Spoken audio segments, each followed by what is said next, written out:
Assalamu alaikum, peace be with you and welcome to Islam on Life with me, Tariq Ramadan, broadcasting from London. In today's show we ask the question, could the Olympic Games have been more faith-friendly? London's 2012 Olympic Games takes place during the month of Ramadan. That could put Muslim athletes at an extreme disadvantage, particularly in the summer's heat. Given that the International Olympic Committee allows the Games to take place any time between July the 15th and August 31st, it was possible to not have all the Games in Ramadan. Just recently, FIFA reversed its decision on banning the hijab in women's football, but this was too late for the Iranian women's football team. Because of the ban, they lost a game by default and could not qualify. It seems that the organisers dismissed the fact that around a quarter of all competitors are expected to attend from Islamic countries. It was expected that the International Olympic Committee would have done more to accommodate athletes from different faiths. This week's Islam and Life asks, could the Olympic Games have been more faith-friendly?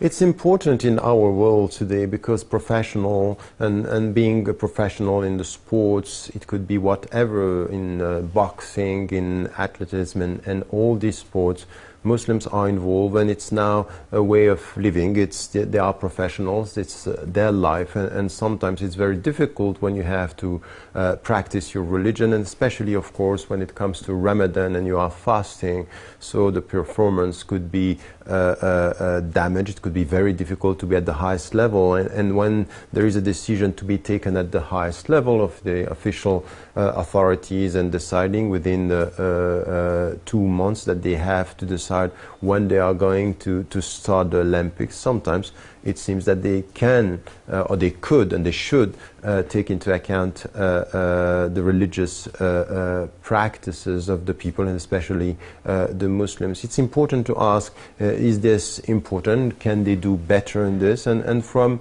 the Muslim viewpoint, as a Muslim athlete, how can they deal with this situation when it comes to prepare themselves to be fit and to try to do the best during this Olympic Games? So these are questions that we are going to tackle, and to answer all these questions I'm joined by professional boxer, former British and Commonwealth champion Anthony Small. Thank you so much, Anthony Small. Your name as a Muslim is Abdul Haqq, so thank you for being with us. Before starting talking about the Olympics, and as you were British and Commonwealth champion, tell us about your journey as a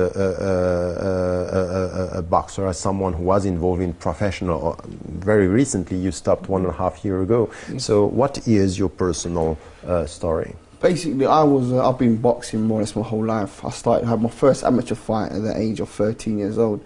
I turned professional at the age of 22, and I had 23 professional fights, 21 wins. I was British and Commonwealth champion.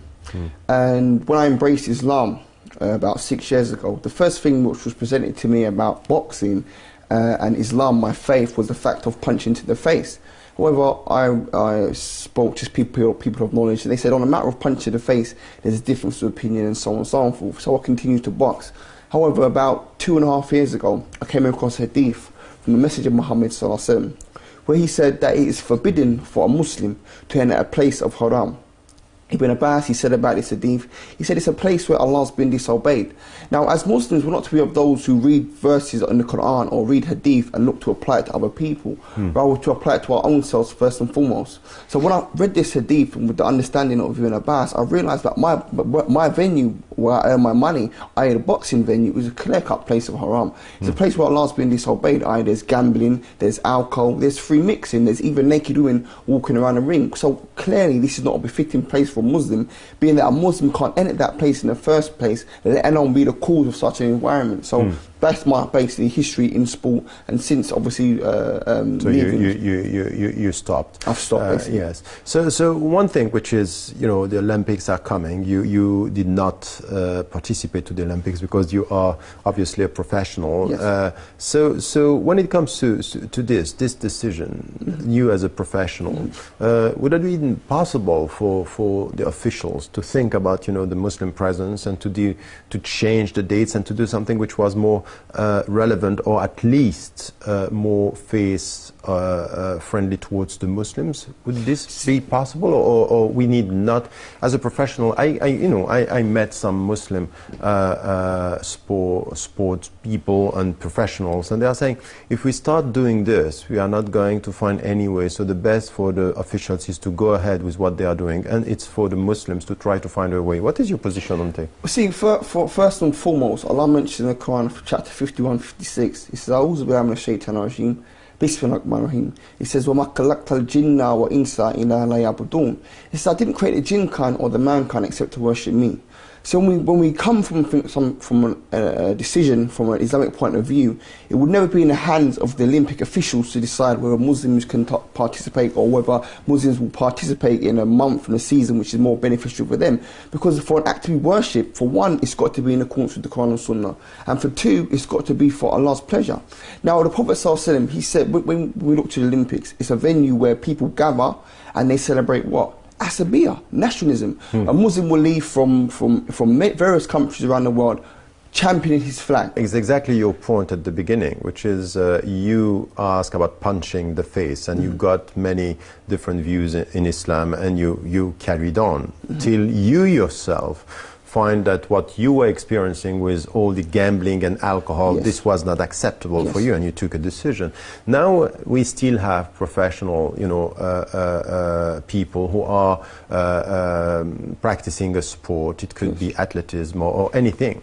And they say, look, overall, I know that there are things that are done in the area which is not really halal, and they are not, but in my field, in my sport, what I'm doing is halal, and I can't just, and you have scholars telling you, you just have to rely on what you are doing, because if you look even by living anywhere in the world now, if you look around you, you'll find corruption, you will find people stealing money, so it's very difficult to have a complete pure space.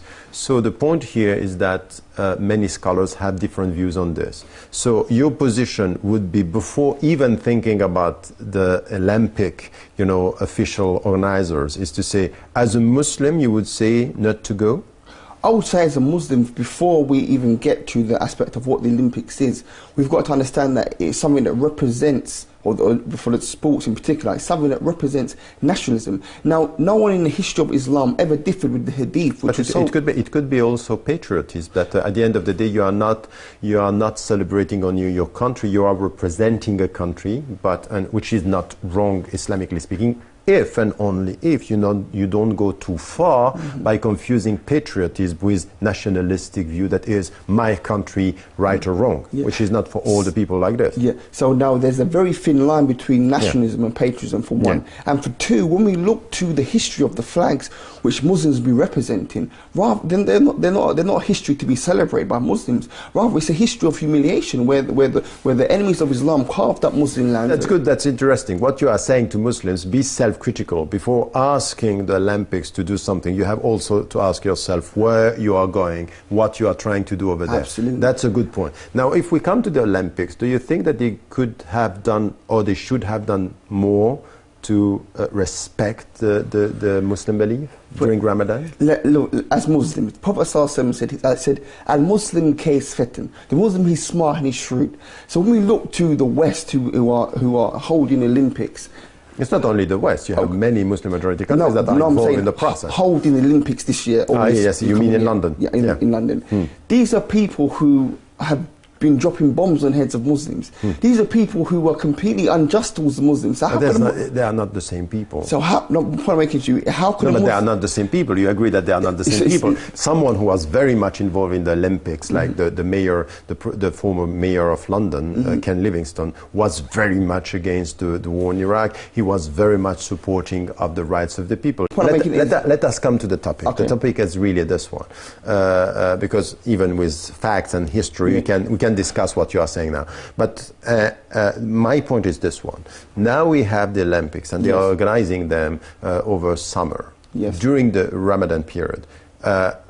From where we are, would it be better for them, beyond all this discussion about who is supporting, and for them to just try to remove or to move the timing and to try to respect the Muslim. Would you have, for example, yourself expected from people who are not involved in politics and they are involved in sports to do something like this or not? Would I expect justice from the unjust? No, I wouldn't. I would never expect justice from the unjust. Now, let's say that we overcome all the hurdles in relation to nationalism. But let's overcome all of that. Now, let's look to anything we do in our lifetime. Anything we present in our lifetime. Our victory and our defeat does not come from what we put inside of our mouths. And it doesn't come from the fuel of our bodies. Rather, it comes from the victory and defeat come from Allah alone. Allah states this clearly within the Quran.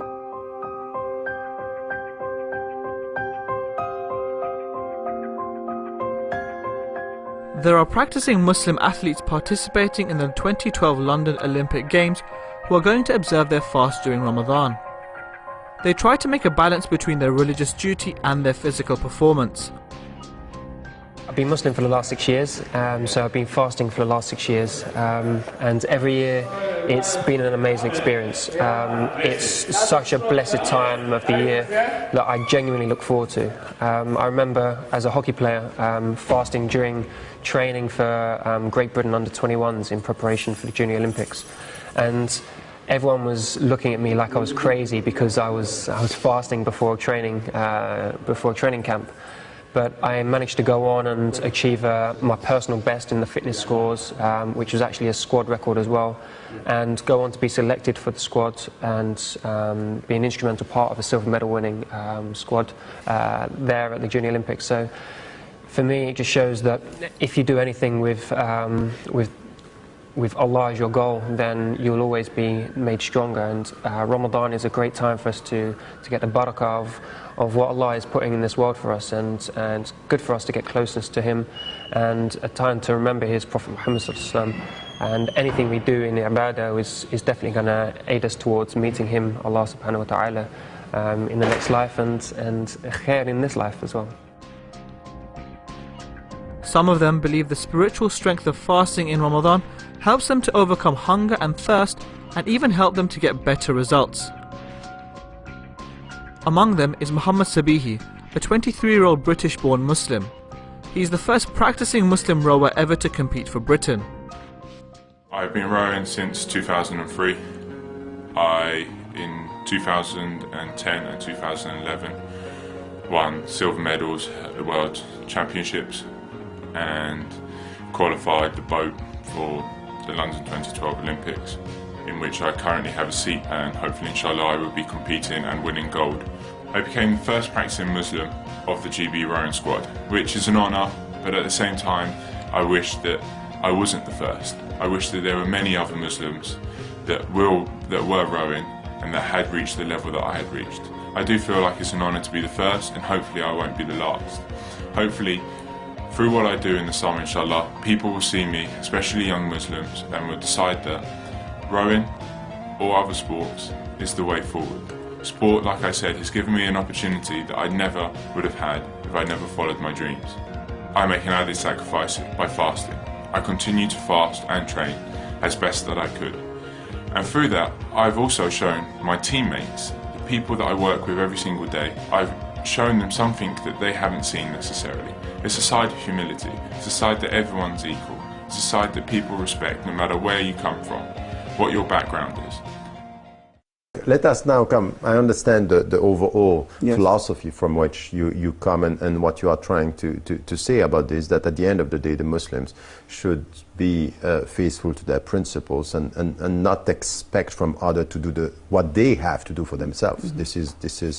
This is one point. Now, if you have someone who is involved in sports and he is going to deal with the Olympics, he's going or she's going to be involved. What he or she should do in order at the same time to try to be at his or her best while respecting the Islamic principles during Ramadan. How would you prepare? Have you had, for example, yourself to deal with sports and having, for example, to have a game right during Ramadan? If this is the case, how can you deal with it? And we look to myself. Yes, I have boxed in 2 Ramadans at the time when I was ignorant in relation to boxing, and I boxed boxing 2 Ramadans, and Allahu Akbar.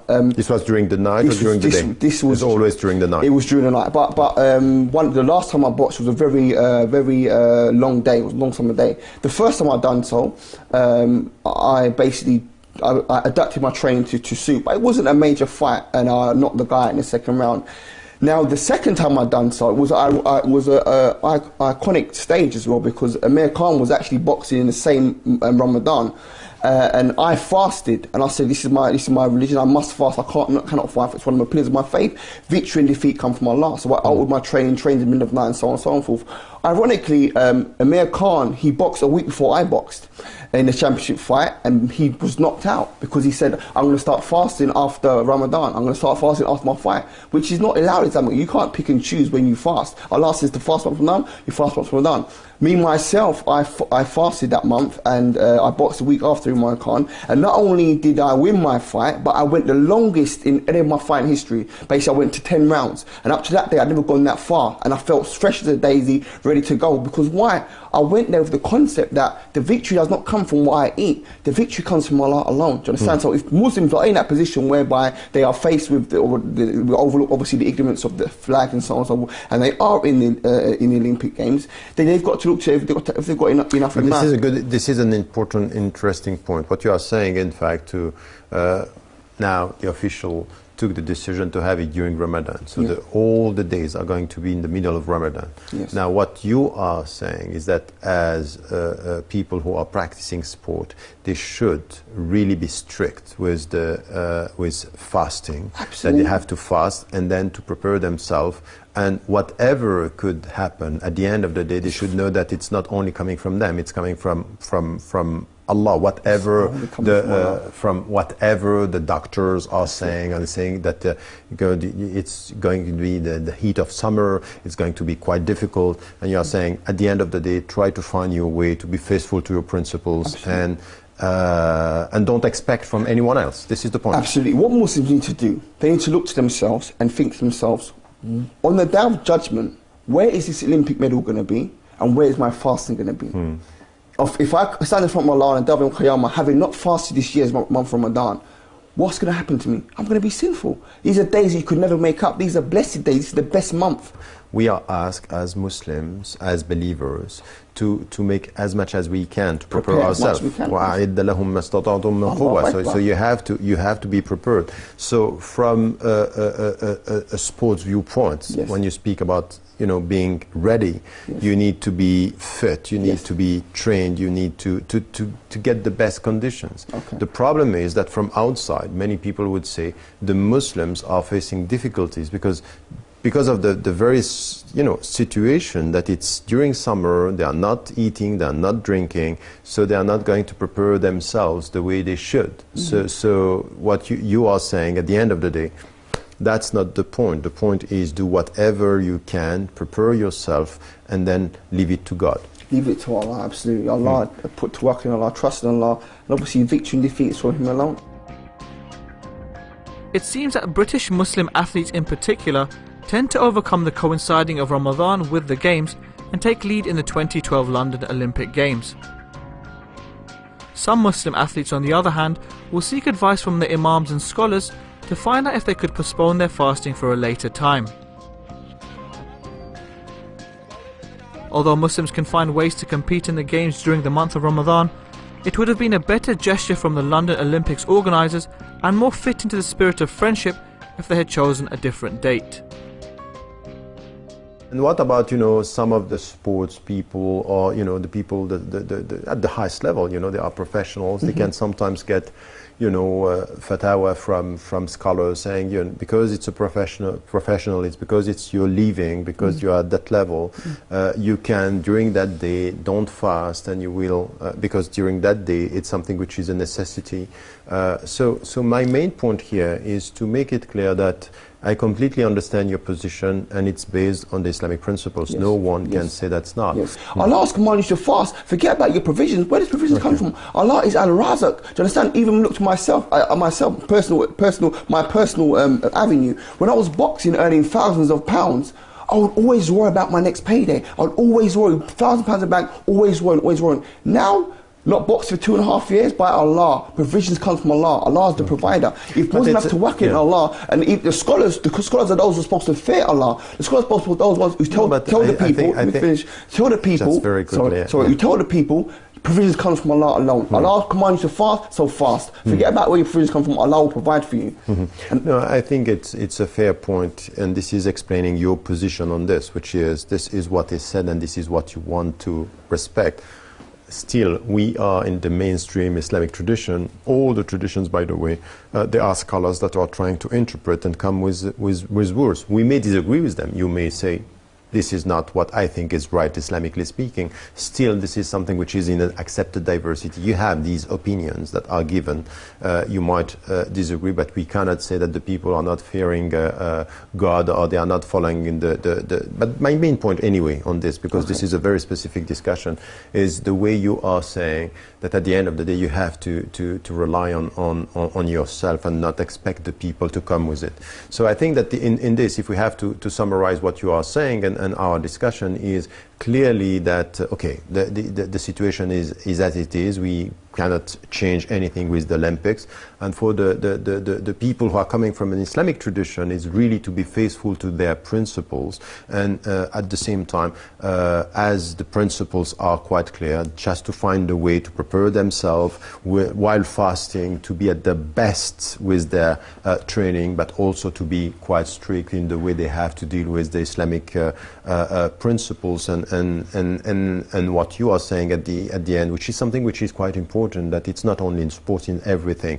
Do whatever you can, but at the end remember with humility that victory and success is not coming from you, it's coming from God. Thank you so much for that. Well, that's all we have time for. Please let us know your thoughts and views on any of the shows you have seen, and here's the way to contact us. Islam in Life welcomes your opinion. So please send us your suggestions as well as criticisms on any of the shows you have seen or would like to see. You can do all this by emailing us at islaminlife@presstv.co.uk. You can also be part of our online platform by joining our Facebook page, Islam and Life, on Press TV, where you can share your thoughts with other Islam and Life fans, engage with debates, and view past shows. Finally, I would like to thank my guest, Abdul Haqq Small. Thank you so much for being with us, and I hope to see you next week, inshallah.